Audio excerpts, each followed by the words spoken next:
Hey guys, happy Sunday. So here mi karon guys, diri sa Gaisano Grand Nabunturan kay mopalit daw mi og gitara.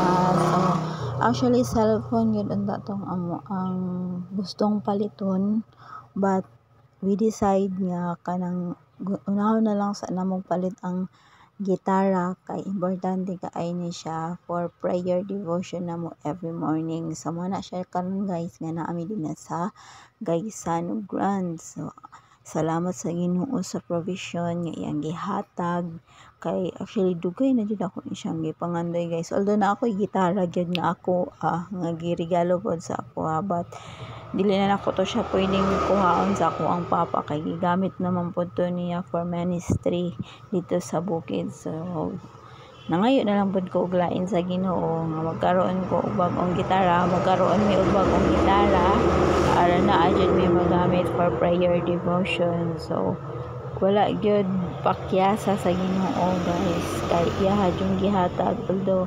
dugay-dugay ang prayers, but salamat sa Ginoo gihapon kay iya na jud gitubag, and now nagkaroon na jud mi og gitara. Although dili siya kamahalan, dili po siya original, at least man lang naapod mi magamit. So mao lang ni siya sa mga more than 2K plus guys. So salamat sa Ginoo, no, dili ra siya mahal, dili ra pud siya ingon nga kanang bitawng mahal kaayo, kay dili pud na mo afford jud ang mahal kaayo nga gitara. So salamat sa Ginoo kay gi-provide niya ang financial nga bahin para makapalit mi ani nga gitara, and now naa nami magamit sa amo ang prayer devotion every morning. So mao jud na siya guys, no, na pag mag-ampo ta sa Ginoo wala jud ay imposible.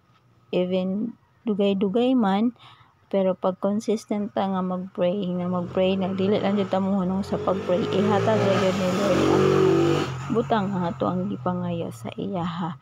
So dili lang ta magdali, kay naa man jud perfect timing nga ihatag sa Ginoo sa ato para kanang ma-achieve or para ma-receive na to ang iyahang ihatag sa ato ha. So sama ani karon na dugay-dugay kong nag-prayers, ay dili man pud ingon nga dugay kaayo, kay nagalong jud ko ani is last year pa lang man nga magkaroon og bag-ong gitara.